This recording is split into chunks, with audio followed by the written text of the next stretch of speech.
আমাদের বাইতুল মোকাররমের জাতীয় ইমাম যতদিন পর্যন্ত আমাদের রাষ্ট্রভবনের রাষ্ট্রপতির দায়িত্ব না নেবে, আমাদের রাষ্ট্রপতি যতদিন পর্যন্ত বাইতুল মোকাররম মসজিদের খতিবের দায়িত্ব না নেবে, ততদিন পর্যন্ত বাংলাদেশ জামাত ইসলামের লড়াই চলছে, চলবে। এই লড়াই আমাদের ইচ্ছা, এটা শখের ব্যাপার, এটা কার সুন্নাহ? এটা অনেক দৌড় দিয়ে শেষ পর্যন্ত না পৌঁছতে পারার চেয়ে আস্তে আস্তে করে সীমানায় পৌঁছতে পারাটাই বুদ্ধিমানের কাজ। আমরা সেই বুদ্ধিমত্তার পরিচয় দিয়েই আস্তে আস্তে আমাদের কাঙ্ক্ষিত লক্ষ্যে আমরা পৌঁছতে চাই ইনশাআল্লাহ। আলহামদুলিল্লাহ, সেই লক্ষ্যে আজকে এই যে বাড়ি আমাদেরকে এই সুযোগটুকু দিয়েছে, এই বাড়ির সবাই আজকে এখানে যারা আছেন, যারা শুনছেন, যারা শুনছেন না, আর সে আজিম থেকে তো আল্লাহ তাআলা শুনছেন। আল্লাহ তাআলা এই বাড়ির পার্শ্ববর্তী যারা প্রতিবেশী, যারা আমাদেরকে আশ্রয় দিয়েছেন, যারা আমাদেরকে সুযোগ দিয়েছেন, প্রিয় নবী মুহাম্মদ রাসূলুল্লাহ সাল্লাল্লাহু আলাইহি সাল্লামকে এরকম করে অনেক প্রতিবেশী সুযোগ দিয়েছেন। সেই সুযোগ দেওয়া প্রতিবেশীদের উপরে অত্যাচার, নির্যাতন, নির্মম নিষ্পেষণ আসছে না আসে নাই? আসছে। তার জবাবে তারা বলেছিল, আমরা মুহাম্মদ রাসূলুল্লাহ সাল্লাল্লাহু আলাইহি সাল্লামকে শুধু ভালোবাসি না, আমরা ব্যক্তি মুহাম্মদকেও ভালোবাসি। আমরা তার প্রতি এখন ঈমানে নাই। তারা কিন্তু ঈমান না আনার আগেও তাকে কি করেছেন? ভালোবেসেছেন। এবং তারা বলেছিলেন মুহাম্মদ রাসূলুল্লাহ সাল্লাল্লাহু আলাইহি সাল্লামকে শুধু ভালোবাসি না, আমরা ব্যক্তি মুহাম্মদকেও ভালোবাসি। কারণ সে আমানতদার। কারণ সে কি?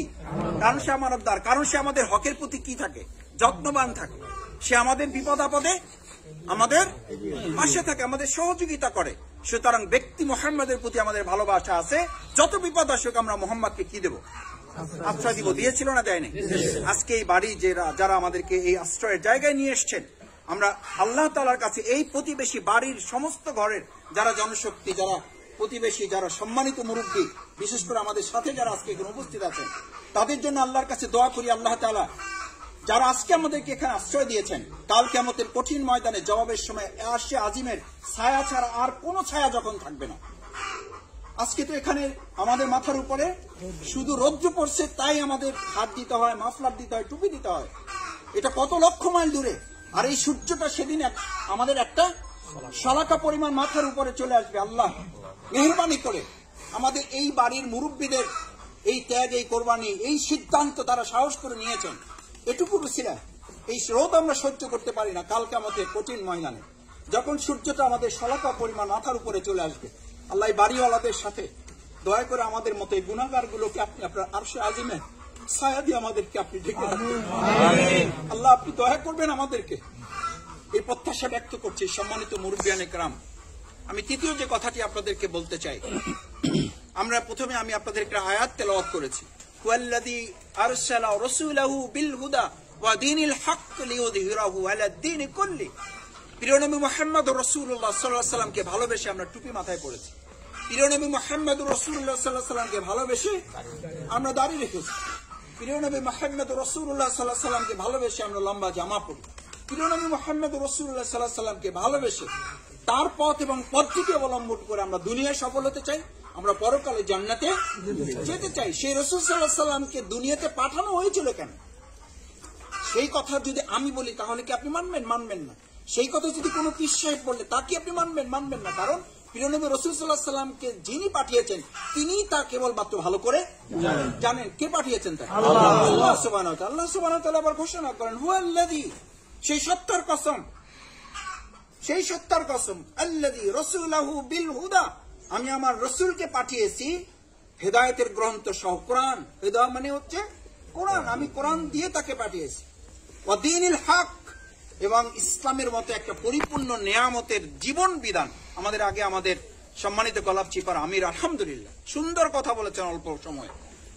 ইসলামের একটা সুন্দর জীবন ব্যবস্থা। দিন মানে শুধু ধর্ম নয়, দিন মানে জীবন ব্যবস্থা। আমার জন্মের সময় কানে আজান দেওয়া থেকে শুরু করে মৃত্যুর পরবর্তী কবরে রাখা বিসমিল্লাহি ওয়া আলা মিল্লাতি রাসূলিল্লাহ, এই শব্দটুকু পর্যন্ত পৌঁছতে প্রত্যেকটি পদক্ষেপ কার সুন্নাহ অনুযায়ী? আল্লাহ রাসূল সাল্লাল্লাহু আলাইহি ওয়াসাল্লামের সুন্নাহ অনুযায়ী আমাদের জীবন যেটা, সেটার নাম হলো দ্বীনুল হক। সেই দ্বীনি হক সহ আমি পাঠিয়েছি। যেই রাসূলকে পাঠিয়েছি উদ্দেশ্য কি? লিইয়ুযহিরাহু আলা দ্বীনি কুল্লিহি, সকল মতবাদের উপরে, সকল মতবাদের উপরে লিউযহিরাহু আলা দ্বীন, এখানেও কিন্তু কি, এখানেও দিন, সমস্ত মতবাদের উপরে, সমস্ত জীবন ব্যবস্থার উপরে, সেই সমস্ত জীবন ব্যবস্থার উপরে কি বিজয় করার জন্য, লিউযহিরাহু আলা দ্বীনি কুল্লিহি, সমস্ত মতবাদের উপরে দ্বীনকে, ইসলামকে কি করার জন্য, বিজয়ী করার জন্য। আজকে আপনি যে দেশে বাস করেন, যে সমাজে বাস করেন, যে রাষ্ট্রে বাস করেন, যে কোর্ট প্রাঙ্গণে আপনি বিচারের জন্য যান, যে দেশে অর্থনৈতিক ব্যবস্থা, যে সংসদে পাশ হয়, যে দেশে জেনার বিচারের জন্য আইন পাশ হয়, 200 টাকা দিলে, কয় টাকা মাত্র, 200 টাকা দিলে জেনার বিচার কি হয়ে যাবে? এটা কাদের ঘোষণা? এই বাংলাদেশের পুলিশ প্রশাসন বলেছে 200 টাকা হইলে এই বটতলা, এই আমতলা, এই আমাদের সংসদ ভবন এলাকা, ওখানে গিয়ে যদি এরকম একটা ছেলে এবং একটা মেয়ের অবৈধ মেলামেশা যদি ধরা পড়ে, তাহলে পুলিশের বক্তব্য হচ্ছে 200 টাকা দিলে সেটা কি হয়ে যাবে? শেষ হয়ে যাবে। এটা কি ইসলামের বিধান? না। আমাদের দেশের একজন তথ্য প্রতিমন্ত্রী ঘোষণা দিয়েছেন, আমাদের সংবিধানে ইসলাম থাকবে না। আমরা পরিষ্কার বলতে চাই, আমরা যে সমাজ, যে রাষ্ট্রে, যে পরিবারে, যে দেশে বাস করি, সেই দেশে কি ইসলাম বিজয়ী আছে? নাই। অথচ যে রাসূল সাল্লাল্লাহু আলাইহি ওয়াসাল্লামকে আপনি ভালোবাসেন, যে রাসূল সাল্লাল্লাহু আলাইহি ওয়াসাল্লামের জন্য আপনি টুপি পরেন, যে রাসূল সাল্লাল্লাহু আলাইহি ওয়াসাল্লামের জন্য আপনি দাড়ি রেখেছেন, যে রাসূল সাল্লাল্লাহু আলাইহি ওয়াসাল্লামের সমগ্র জীবন পদ্ধতিতে আপনি জীবন পরিচালিত হবে বলে আশা পোষণ করেন, সেই রাসূল সাল্লাল্লাহু আলাইহি ওয়াসাল্লামের জীবন পদ্ধতি থেকে আমাদের ব্যক্তি, পরিবার, সমাজ, রাষ্ট্র, সংসদ, বঙ্গভবন, রাষ্ট্রভবন পরিচালিত হচ্ছে? যদি না হয়ে থাকে, তাহলে সেই সমাজ ব্যবস্থা সম্পর্কে আল্লাহ তাআলার ঘোষণা কি? বিসমিল্লাহির রহমানির রহিম। ومن لم يحكم بما أنزل الله فأولئك هم الجاهلون فأولئك هم الكافرون فأولئك هم الفاسقون। এবার আপনি বলুন, আমার মুরব্বিয়ানে কেরাম, আমার ওলামায়ে কেরামগণ, আমার শ্রদ্ধেয় তরুণ যুবক কিশোর ভাইয়েরা, বলুন, আল্লাহ তাআলার ঘোষণা অনুযায়ী আমি আপনি কোন সমাজে বাস করছি? ফাসিকের সমাজে, কুফুরের সমাজে, মুনাফিকের সমাজে, জাহিলি সমাজে বসবাস করে আল্লাহ একটি নির্দেশ দিয়েছেন, আকিমুস সালাত, আপনি নামাজ আদায় করলেন, কুতিবা আলাইকুমুস সিয়াম, আপনি রোজা আদায় করলেন, কিন্তু ওই আল্লাহ তাআলার নির্দেশ হচ্ছে উদখুলু ফিস সিলমি কাফা, হে ঈমানদারগণ, আমি যে ইসলাম দিয়েছি পরিপূর্ণভাবে সেই ইসলামে তুমি কি করো? পরিপূর্ণভাবে প্রবেশ করা মানে শুধু হাত ঢুকাই দেওয়া, শুধু মাথা ঢুকাই দেওয়া, শুধু পা ঢুকাই দেওয়া? পরিপূর্ণভাবে মানে কি? শরীরটা আপনার ঢুকাই দেওয়ার নাম হলো উদখুলু ফিস সিলমি কাফা। আমি একটা প্রশ্ন করি আপনাকে, আমি আল্লাহর রাস্তায় মাপ চাইনি, আপনারা কেউ ভাববেন না যে ভোট চাওয়ার জন্য আমরা এখানে আজকে সমাবেশ করছি। নিশ্চয়ই ভোট চাইবো, কিন্তু সেই চাওয়ার প্রেক্ষাপটটা কি? এটা কি আমার শখের ব্যাপার? এটা কি আমার ইচ্ছা অনিচ্ছার ব্যাপার? এটা কি আমার পছন্দ অপছন্দের ব্যাপার? এটা কি আমার ভালো লাগলো করলাম, ভালো না লাগলো করলাম না? ব্যাপারটা কি এরকম? শুধু এই প্রসঙ্গটুকু বুঝার জন্য আমি এতগুলো কথা আপনাদেরকে বলছি। কি বলছি? কোন জায়গায় ছিলাম? উদখুলু ফিস সিলমি কাফা। ধরুন, কেন আজকে নির্বাচনী ব্যবস্থাপনায়, কেন আমাদেরকে এখানে বসতে হলো, কষ্ট করে সকালবেলা আসতে হলো? এই জন্য আসতে হলো যে আপনি যে জীবন ব্যবস্থার কথা বলছেন, যে ব্যবস্থার কথা আল্লাহ তাআলা বলছেন, এই জীবন ব্যবস্থা প্রতিষ্ঠিত করার জন্য আমাদের মসজিদের একজন ইমাম কি যথেষ্ট? একজন ইমাম কি আইন প্রতিষ্ঠিত করতে পারবে? আমাদের জাতীয় মসজিদের খতিব কি প্রতিষ্ঠা করতে পারবে? পারবে না। আমাদের কোন মাদ্রাসার প্রিন্সিপালের কাছে কি ক্ষমতা আছে? এই ক্ষমতা কার কাছে আছে? আমাদের নির্বাচিত একজন মেম্বারের কাছে আছে, একজন চেয়ারম্যানের কাছে, একজন এমপির কাছে আছে, একজন মন্ত্রীর কাছে আছে। সেই জায়গায় যদি আমরা মনে করি যে আল্লাহ তাআলা উদখুলু ফিস সিলমি কাফা, ব্যক্তিগতভাবে আমি আপনার কাছে জানতে চাই, রাষ্ট্র যদি কোনো ব্যক্তিকে সম্পূর্ণভাবে সহযোগিতা না করে, একজন ব্যক্তি চূড়ান্ত প্রচেষ্টা চালিয়ে রাষ্ট্র অসহযোগিতা থাকা অবস্থায়, রাষ্ট্রের সহযোগিতা না পাওয়া অবস্থায় একজন ব্যক্তি সর্বোচ্চ চেষ্টা করে পরিপূর্ণ মুত্তাকিয়ানা, পরিপূর্ণভাবে ইসলামে প্রবেশ করা রাষ্ট্রের সহযোগিতা ছাড়া ব্যক্তির পক্ষে সম্ভব না? অসম্ভব? অসম্ভব। এটার সাথে আপনারা সবাই একমত? এটার সাথে একমত না হওয়ার তো কোনো কায়দা নাই, উপায় নাই, পারবেন না। রাষ্ট্র যদি আপনাকে সহযোগিতা না করে, আপনি ব্যক্তিগতভাবে পরিপূর্ণ মুসলিম হতে পারবেন না। তার উদাহরণ যদি ছোট্ট করে বলি, যে দেশে ইসলাম আছে, মোটামুটি আছে, সৌদি আরবে সেই দেশ ইসলাম পালন করা আর বাংলাদেশ ইসলাম পালন করা কি সমান? না। কেন সমান নয়? তারা রাষ্ট্রীয়ভাবে ইসলামকে কি করে? স্বীকৃতি দেয়। আমাদের দেশে মৌখিকভাবে স্বীকৃতি আছে, কিন্তু কাগজে কলমে ইসলামের রস্যও নাই। যার কারণে আপনার সন্তানকে মাদ্রাসায় পাঠিয়েছেন পূর্ণ একজন আলেম বানানোর জন্য। সেই মাদ্রাসায় আমার সন্তানকে পরিপূর্ণ আলেম বানানোর পরিবর্তে পূর্ণাঙ্গভাবে একজন মানব রচিত মতবাদের আল্লাহর গোলাম হওয়ার পরিবর্তে মানুষের গোলাম হয়ে সেখান থেকে সে ফিরে আসছে। মাদ্রাসা, স্কুল, কলেজ, বিশ্ববিদ্যালয় তো বাদই দিলাম, মাদ্রাসায় এখন আমাদের সন্তানকে শিখানো হচ্ছে ওয়াজতাবাকুম মিল্লাতা আবিকুম ইব্রাহিম, জাতির পিতা হিসাবে আমাদের স্বীকৃতি কার? আপনার মাদ্রাসায় পড়ুয়া সন্তানকে এখন ক্লাস 6-এ, 7-এ, 5-এ জিজ্ঞেস করে দেখবেন। এখন আজকে বাসায় গিয়ে জিজ্ঞেস করবেন, বাসায় গিয়ে জিজ্ঞেস করবেন, যদি লিখতে বলা হয় সে কোনটা লেখে, যদি বলতে বলা হয় সে কোনটা লেখে। আপনি তাকে গিয়ে জিজ্ঞেস করবেন পর্দার বিধান ফরজ না সুন্নাত না নফল ওয়াজিব, সে বলবে পর্দা আবার কি জিনিস। নিকাব করা, হিজাব করা আপনার সন্তান যার বয়স এখন 11 বছর, যার বয়স এখন 12 বছর, তাকে জিজ্ঞেস করবেন তোমার স্কুল, তোমার কলেজ, তোমার মাদ্রাসা তোমাকে কি হিজাব করা, পর্দার বিধান এটা কি তোমাকে শিখিয়েছে? এটা তোমার জন্য বাধ্যতামূলক, এটা কি তোমাকে শিখিয়েছে? অর্থাৎ শিক্ষা ব্যবস্থা আমাদের থেকে ইসলাম বিদায় করে দিয়েছে। অর্থনৈতিক ব্যবস্থা থেকে ইসলাম, সংস্কৃতি। মোবাইল খুললে ভয়াবহ সংকট আপনার সামনে, অপেক্ষা করুন, ভয়াবহ সংকট। আমি বলছি না আপনার ভোটের জন্য, আমি বলছি না আগামী দিনে জামাত ইসলামী নির্বাচন করুন, আমি বলছি আপনাকে দুনিয়াতে আসতে হবে পরকালে বাঁচার জন্য। চূড়ান্ত সিদ্ধান্ত নেওয়ার এখনই সময়, কারণ এখন দুটো বিশ্ব ভাগ হয়ে যাচ্ছে। এক, চূড়ান্তভাবে ইসলামের পক্ষে তিনি শক্তভাবে অবস্থান নেবেন, না হলে চূড়ান্তভাবে ইসলামের বিপক্ষে তিনি অবস্থান নেবেন। এখন মাঝামাঝি অবস্থান নেওয়ার আর কোন কেন নাই? একটা তুফানওয়ালা নদী, নৌকাটা এরকম ওরকম করছে, উথাল পাতাল করছে, তখন দুভাগে ভাগ হবে মানুষ। নিরপেক্ষ আর ওখানে কেউ থাকে না। ওই সময় হয় সে ভগবানের নাম নিবে, না হলে আল্লাহর নাম নিবে। কেউ না কেউ করবে। দেখেন বুকে ফু দেয়, যার মাথায় কাপড় ছিল না সে মাথায় কি তুলে দিয়েছে?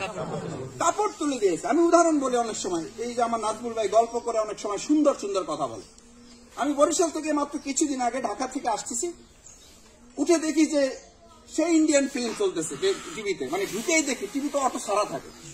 আমি বন্ধ করার আগেই চোখ পড়তে গিয়ে দেখি যে তাতে উজু রাখার মতো কোনো ব্যবস্থা নেই। টিভিটা বন্ধ করলাম, এর আধা ঘন্টা পর দেখলাম আবহাওয়া একটু কি হয়েছে, খারাপ হয়েছে। আবহাওয়া খারাপ হয়েছে এটা দেখারও আগে আমি টিভিটা অন করে, আমার বাচ্চা টিভি অন করছে, অন করার পর দেখি যে তেলাওয়াত চলতেছে। আমি বললাম ঘটনা কি? একটু আগে ইন্ডিয়ান ফিল্ম চলতেছে, তেলাওয়াত চলতেছে কেন? আমি আমার স্ত্রীকে বললাম দরজাটা একটু খোলো তো, বাইরে বোধহয় কোনো সমস্যা হয়েছে, না হলে তেলাওয়াত চলার কথা না। ঠিকই দেখি যে বাইরে একটু বাতাস ঘুরি ঘুরি বৃষ্টি। আমি একজনকে পাঠালাম, বললো যে তারা ইতিমধ্যে পরবর্তী ওয়াজও রেডি করে রাখছে, বাতাস যদি আরেকটু জোরে হয় তার ওয়াজও তারা রেডি করে রাখা আছে। এবং সত্যি আমি একজনকে পাঠালাম, বললো যে হ্যাঁ আমাদের ওয়াজ সেট করা আছে। বিপদ যখন চলে আসে তখন আপনি মাঝামাঝি অবস্থা নিতে পারবেন না। সেই বিপদ আসছে না আসবে, এসে গেছে। আপনি আপনার সন্তানকে নিয়ে নিরাপদে আছেন, কে কে হাত জাগান? আপনার মেয়েকে নিয়ে নিশ্চিন্তে ঘরে বসে আছেন, কে কে হাত জাগান? আপনি অনৈতিকভাবে সুদ ঘুষ মুক্ত আপনার অর্থনীতি আপনি পরিচালনা করছেন, কে কে হাত জাগান? পূর্ণাঙ্গভাবে ইসলামের বিধান আপনি নামাজ পড়ে শুধু সন্তুষ্টির চিত্তে কি করে থাকেন?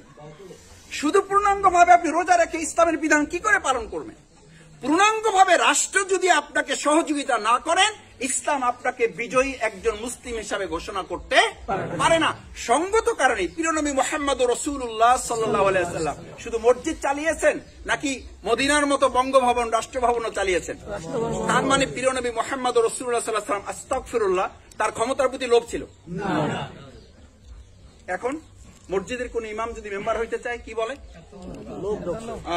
হুজুর খুব ভালো মনে করছিলাম, এখন দেখতেছি যে ঘটনা আপনারও ক্ষমতার প্রতি ভাগটা হইল।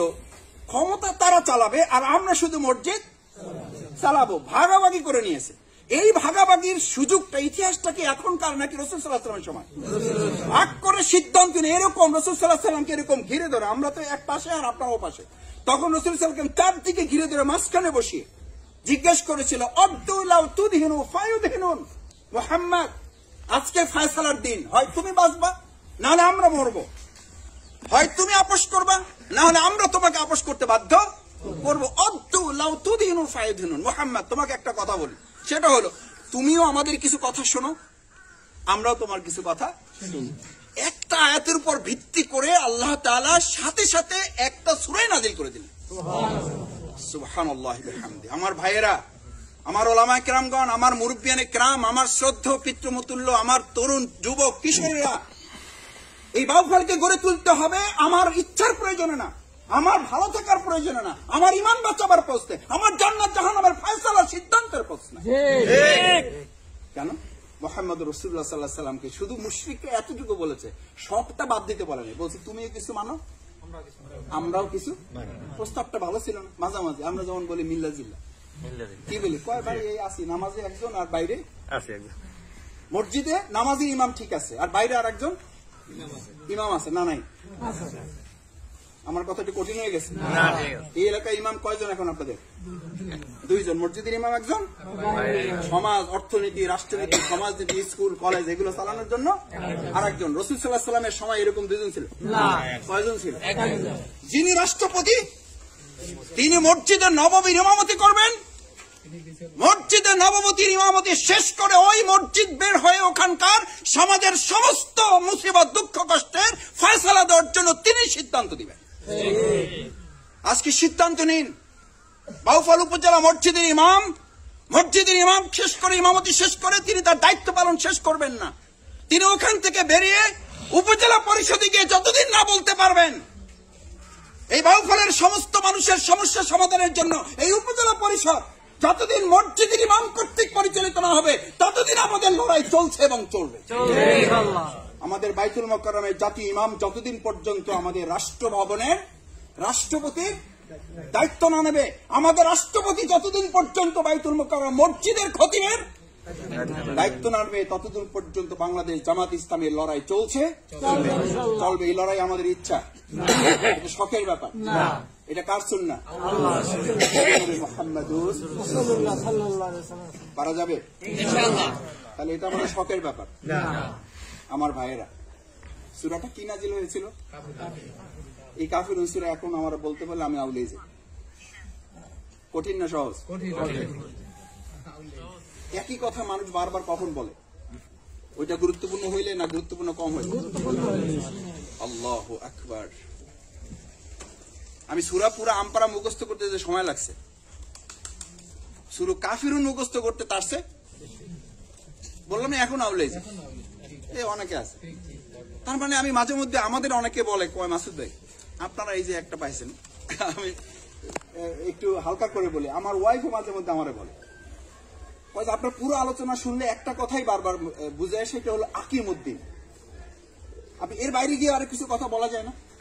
আমি তখন একটা কথা বলেছিলাম, আকিমউদ্দিন এটা হচ্ছে সমস্ত আলোচনার কেন্দ্রবিন্দু। প্রিয়নবী মুহাম্মদুর রাসূলুল্লাহ সাল্লাল্লাহু আলাইহি ওয়াসাল্লাম যা কিছু করেছেন সবকিছুর মূলে টার্গেট ছিল আল্লাহর জমিনে আল্লাহর দ্বীনকে বিজয় করা। পারা যাবে ইনশাআল্লাহ। সেই জন্য দেখুন সূরা কাফিরুন, ইয়া আইয়ুহাল কাফিরুন লা আ'বুদু মা তা'বুদুন, বলে দিলেন মুহাম্মদ আপনি তাদের ধারে কাছেও যাবেন, আপনার ইবাদত আপনি করবেন, তাদের ইবাদত তারা করবে।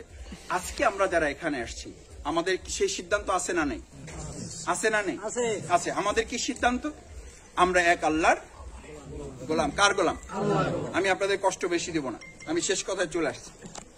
সম্মানিত ভাইরা, সেই জন্য এই যে আল্লাহর জমিনে আমরা আছি, লিউযহিরাহু আলা দ্বীনি কুল্লি, সমস্ত মতবাদের উপরে কি বিজয় করা?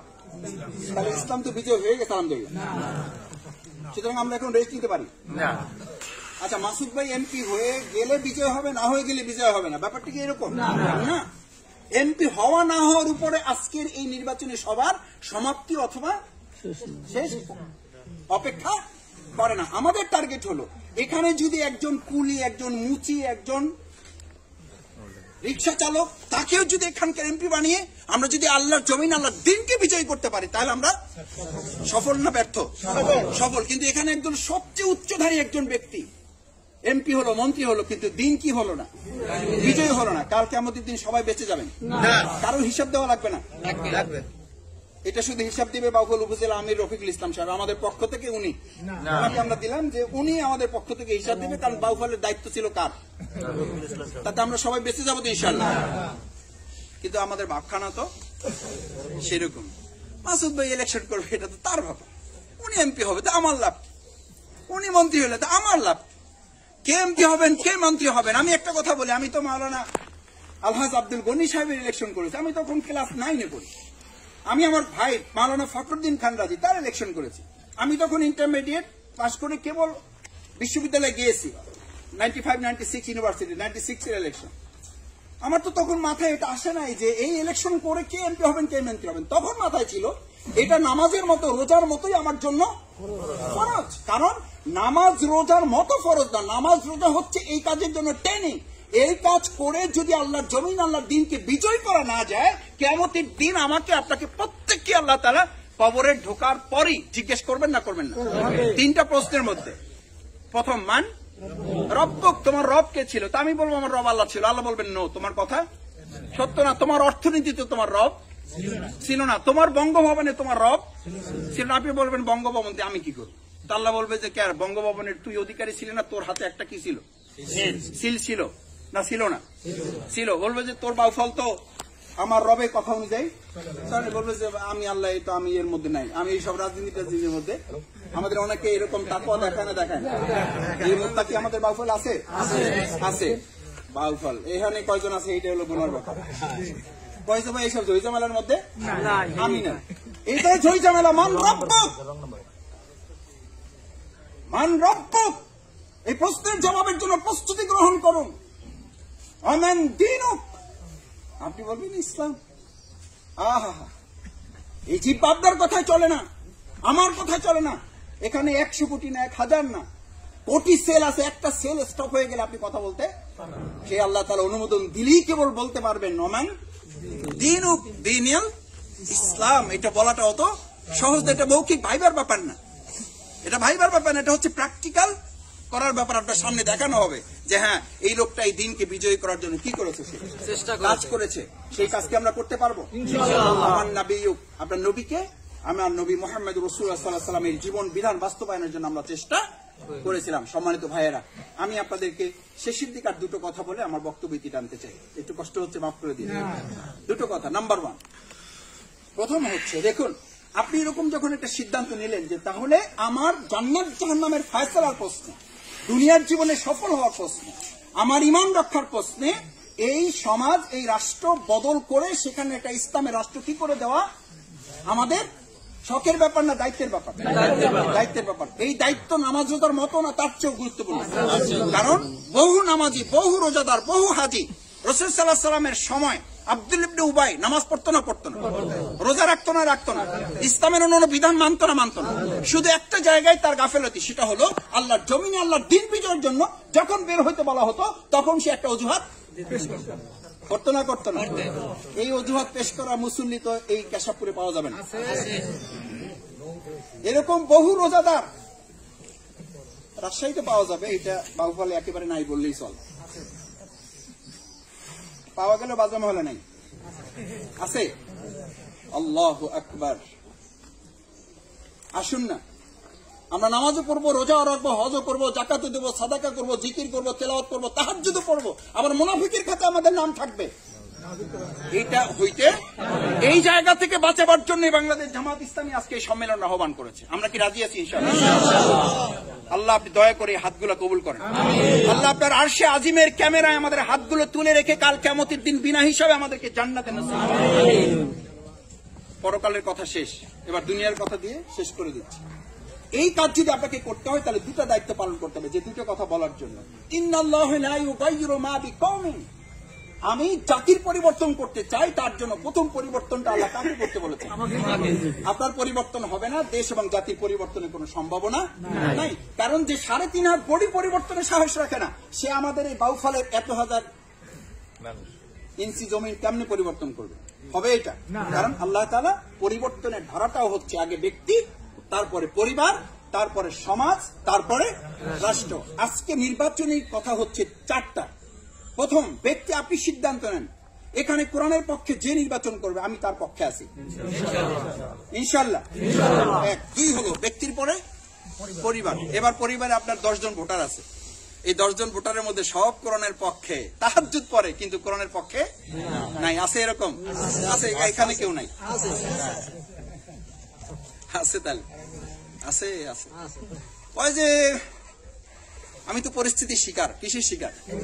পরিস্থিতির শিকার। কারণ আমার স্বামী কি করে? আওয়ামী লীগ করে। এটা তো স্বামী বললে তাও মানা। আমার এরকম বলে কয় যে আপনার ভাবি আসলে একটা দলের সাথে আছে, তো খুব রিকোয়েস্ট করছে আমাকে, তাও আবার রাত্রিবেলা। কখন রিকোয়েস্ট করছে? মুরব্বীরা বেদবি মাফ করে দিন, রিকোয়েস্টটা করছে কখন? রাত্রিবেলা। সেই রিকোয়েস্ট তো আর কি করা যায় না। এই জন্য ওসিয়াত আছে, আমার বাবা মৃত্যুর সময় ওসিয়াত করে গেছে, বাবা যাই করো করো, ভোটটা কিন্তু বেরার ঠিক এটা দেখা লাগবে। ওসিয়াত এইটা হলো বাবার ওসিয়াত। আর আল্লাহ নসিহত আমাদের জন্য আছে না নেই? সেই নসিহত কি ছিল? সেই নসিহত ছিল আমার দিন এবং দুনিয়া, আমার কোরআন তোমার গোটা পৃথিবীর পক্ষে থাকবে, তুমি এটার পক্ষে থাকবে। আমরা পারবো না? পারবো না। ব্যক্তির পরে কি গঠন করবো আমরা? পরিবারের 10টা 12টা 15টা ভোট। আজকে থেকে সিদ্ধান্ত নিব যে শফিকুল ইসলাম মাসুদ ভাই সালাম দিয়েছে, কোরআনের পক্ষে যে দাঁড়াবে আমরা তার পক্ষে ভোট দিব। পারবেন? এখন থেকে তুমি একজনকে দাওয়াত দেবা, সে যতজন লোককে দাওয়াত দিব সব তোমার আমলনামায় যোগ হবে না? হবে না। পৃথিবীর এসছে বড় এমএলএ মার পৃথিবীর আর কোথাও দেখাবে, এগুলো সব বাটপারি টাউটারি। আর আল্লাহ যে এমএলএ এর কথা বলেছেন এখানে কোনো 2 নম্বরই নাই। আপনার এই সওয়াবেরও কোনো কমতি হবে না। আজকে থেকে আপনি যদি কোরআনের পক্ষে এরকম 50টা ভোট কালেক্ট করেন, তাতে মাসুদ ভাই এমপি হইয়া উনিই শুধু লাভবান হবে, আপনার কোনো লাভ তো নাই। বরং মাসুদ ভাই এই এমপি হইয়া যদি আল্লাহ না করুন কোনো কারণে এদিক ওদিক করে, জবাবটা ওনার দিতে হবে। আপনার আমলনামার সওয়াবগুলো কোনো কমতি হবে না। পারবো আমরা ইনশাআল্লাহ। কারণ আমাদের এই নির্বাচনী কাজটা শুধুমাত্র দুনিয়ার এমপি মন্ত্রীর জন্য, এটা সাদাকা জারিয়ার বিরাট কাজ।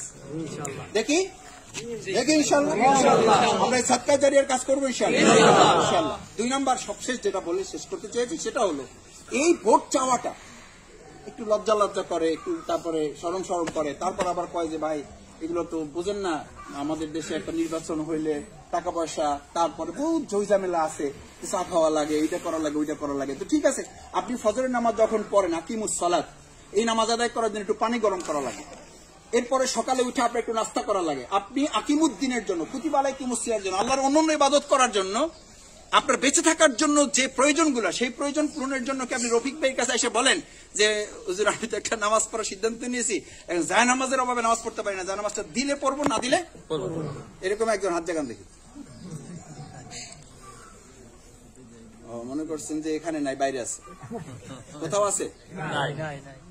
আচ্ছা, আকিমুস সালাতে নির্দেশ পালন করার জন্য যদি আপনি আপনার পকেটের টাকা দিয়ে জায়নামাজ কিনে নামাজ পড়াটা বাধ্যতামূলক মনে করেন, একটা টুপি কেনা যদি আপনি সাদাকা মনে করেন, এটা আল্লাহর নির্দেশ মনে করেন, তাহলে লিউযহিরাহু আলাদ দীনি কুল্লি, আল্লাহর জমিন আল্লাহর দিন বিজয় করতে হবে। এটার জন্য আপনার পকেটের টাকা খরচ করে আল্লাহর দিনকে বিজয় করবেন। সেই লক্ষ্যে আপনি আল্লাহর দিনের একজন গোলামকে আপনি দাঁড় করাবেন, সেই টাকা আপনি আরেকজনের কাছ থেকে চাইয়ে নেবেন। এর চেয়ে বড় ফকির শফিকুল ইসলাম মাসুদ পৃথিবীতে আর কেউ চাইলেও তো মানুষ হাসবে। আপনি চাইয়ে দেখেন না একদিন যে ভাই নামাজ পড়ার সিদ্ধান্ত নিয়েছি, যায় নামাজ আপনি একটু কিলি দিন, আমার জন্য কি হয়? ওই লোকটা হাসবে না কানবে? বলবে বেটা এত বড় সিদ্ধান্ত নিতে পারছো, যায় নামাজটা কিনতে পারবি না? বলবে না? বলবে না? বলবে। ওইটা কার নির্দেশ? আর আল্লাহর জমিনে আল্লাহর দিনকে বিজয় করতে হবে, এটা মুখের কথা হয়ে যাবে। মসজিদে আজকে যদি মানে সবাই মোনাজাত দিলে সমানে কান্নাকাটি করে চোখের পানিতে কার্পেট ভিজাই ফেলায়, হয়ে যাবে? রাসূল সাল্লাল্লাহু আলাইহি ওয়াসাল্লাম চোখের পানি দিয়ে দিনকে বিজয় করে ফেলছে তো না? আমরা এখানে যদি আজকে চোখের পানিতে ভিজাই ফেলাই উঠান, বিজয় হয়ে যাবে? যাবে না। এটা কাজে লাগবে, কিন্তু এটার মধ্য দিয়ে হবে না। ওটার জন্য আমাদের পরিশ্রম, শরীরের ঘাম, আমাদের কোরবানি, আমাদের সময়ের কোরবানি, আমাদের অর্থের কোরবানি, আমাদের মতের কোরবানি, এগুলো আমরা করতে কি রাজি আছি ইনশাআল্লাহ? এরপরেও বলবেন যে ও মাসুদ ভাই আজকে তো সব ফায়সালা নিয়ে আসছেন, যাতে আর টাকা চাওয়ার কোনো লাইন না থাকে। আমি আপনাকে বলছি না, অবশ্যই আমরা দিনের কাজের জন্য পরস্পর তাআওয়ানু আলাল বিররি ওয়াত তাকওয়া, একে অপরকে যেমন সহযোগিতা করব, এই কাজেও আমরা একে অপরকে সহযোগিতা করব। দিনের কোনো কাজ, ভালো করে মনে রাখেন, দিনের কোনো কাজ টাকার জন্য কোথাও পৃথিবীতে থেমে থাকে নাই, থাকছে না, ভবিষ্যতেও থাকবে না ইনশাআল্লাহ। তো আমাদেরকে বলে ভোট চাওয়া লাগবে না, পরের লাইনটা কি বলে? ভোট পাহারা কোন সমাজে এই কথা বলতেছে? যখন জীবিত মানুষ ভোট দিতে পারে না, মৃত্যু ব্যক্তি ভোট দিয়ে এটা টাঙ্গাইলে হয়েছে, বাউফলে তো এরকম সব জায়গায়। মাওলানা রফিক ভাই, এখন আপনি সিদ্ধান্ত দেন ভাইদের, এই মৃত্যু ব্যক্তিদের ভোট তো আর আমরা ঠেকাইতে পারবো না, এটা তো ফেরেশতারা দায়িত্ব নিয়ে করছে। এই ফেরেশতা যে দায়িত্ব নিয়েছে, এটার সাথে তো আমরা লড়াই করতে পারবো না। আল্লাহর কাছে সাহায্য চাইতে হবে যে আল্লাহ, ফেরেশতাদের দিয়ে তুমি যেই অঞ্চলে মৃত্যু ব্যক্তির ভোট কাস্ট করাইতে পারো, আল্লাহর রাস্তায় আমাদের জীবিত লোকের ভোটগুলো আপনি আগে কাস্ট করান, যাতে মৃত্যু ব্যক্তি দ্বারা ভবিষ্যতে কষ্ট করতে না হয়। এই দোয়া তো করা লাগবে না, এটা এমনি এমনি হয়ে যাবে না, হয়ে যাবে না। এই মৃত্যু ব্যক্তিদের ভোট ঠেকানোর ব্যবস্থা আমাদের গ্রহণ করতে হবে। এইটা আপনি দোয়া দিয়া সব পারবেন না, এটার জন্য প্রস্তুতি নেওয়া লাগবে। পারবেন? নিতে হবে। আপনি নামাজের জন্য, রোজার জন্য, হজের জন্য, জাকাতের জন্য রাসূল সাল্লাল্লাহু আলাইহি ওয়াসাল্লাম যে যুদ্ধ করেছেন, তার চেয়ে বড় যুদ্ধটা করেছেন আল্লাহর জমিন, আল্লাহর দ্বীনকে বিজয় করে দেন। সেই সময় যুদ্ধ করে কি হতো? একটা রাষ্ট্রে ইসলাম বিজয়ী হতো। আজকের যুগে এই সিলের মাধ্যমে ইসলাম কি হবে? বিজয় হবে। সেই সিলটা ওই সময় ছিল যুদ্ধ, আর এই সময় ব্যালটটা এখন যুদ্ধ। ব্যালটের এই যুদ্ধে আমরা জীবন বাজি রাখবো ইনশাআল্লাহ। রাখবেন ইনশাআল্লাহ। আমার আপনার কথা সাক্ষী আমি না, আপনাদের এই সমস্ত আওয়াজে সাক্ষী আল্লাহ। একদম আরশে আজিমের মাঝখানে। আর এই জন্য ঘর থেকে বাইক করে নিয়ে আসছি। রফিক ভাই বলছিল ঘরের মধ্যে, আমি বললাম না, আজকে একটু আরশে আজিমের নিচে বসি আমরা। সুতরাং সাক্ষী কে আজকে? ঘরের মধ্যে হলো আল্লাহ সাক্ষী ছিলেন। আমি পরিষ্কার একটা কথা বলে দিই, এই যে আওয়ামী লীগ, এই বিএনপির লোকেরা যে আবেদনটা করেছে, এটিকে ন্যায্য না অন্যায্য? যে শফিকুল ইসলাম মাসুদ ভাইয়ের ইলেকশন কোন দলীয় ইলেকশন হবে না, এটা হবে কিসের election? Bauphal election. Bauphal election করতে হলে আপনার কমিটিতে একজন হিন্দু লাগবে না লাগবে না? একজন আওয়ামী লীগ যদি থাকতে চায়, থাকার মতো থাকে, লাগবে না লাগবে না?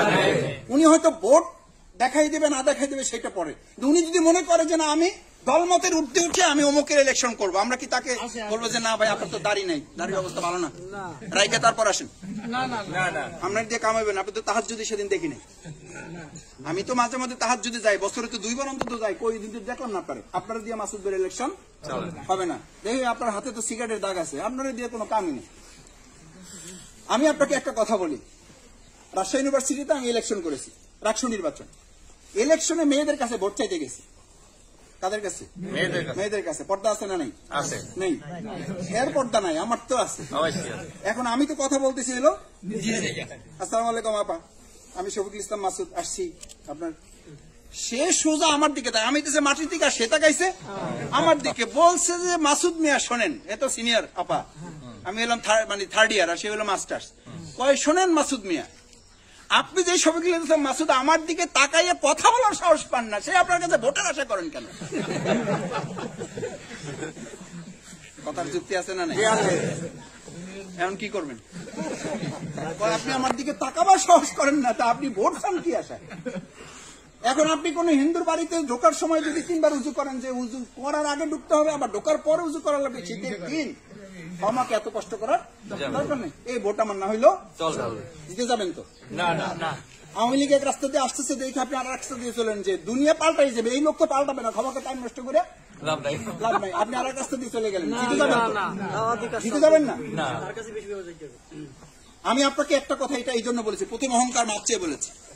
আমি আবারও বলি, জামাতের ভাইয়েরা, আজকে এখানে বিভিন্ন পর্যায়ের লোকেরা আসছেন, আমি অনুরোধ করে বলি, জামাত ইসলামী লোকেরা আপনাদেরকে যতখানি ভালোবাসে এটার মূল্য অপরিসীম, কিন্তু এর বাইরের যারা ভালোবাসেন তাদের মূল্য তার চেয়ে কয়েক শতগুণ বেশি। মর্যাদা যখন দিতে পারবো, তখনই আমরা জাতির নেতৃত্ব দেওয়ার যোগ্যতা পারবেন ইনশাআল্লাহ। বিএনপিকে বুকে টানতে পারবেন, আওয়ামী লীগকে বুকে টানতে পারবেন, হিন্দু বৌদ্ধ খ্রিস্টান যা আছে ধর্মের ভিত্তিতে আমরা দিনকে বিজয় করার লক্ষ্যে আমাদের সংকীর্ণতার উঠতে উঠে উদারতাকে আমরা এবার বিজয় করবো ইনশাআল্লাহ। পারবেন? তার কাছে টাকা না চাই, নিজের পকেটে টাকা দিয়ে তারা চা খাওয়াই দেবেন। এটা ঘুষ হিসাবে না, কি হিসাবে?